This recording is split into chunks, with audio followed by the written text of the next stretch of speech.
Hello everyone, today we are going to learn basic Ibis X tutorial how to mirror.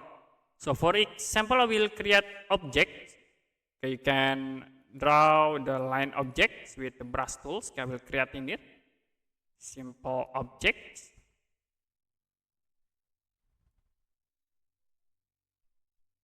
And the next, if you want to mirror these objects, first we can copy the object.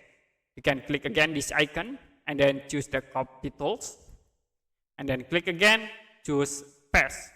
So we have the objects and you can move like to drag here.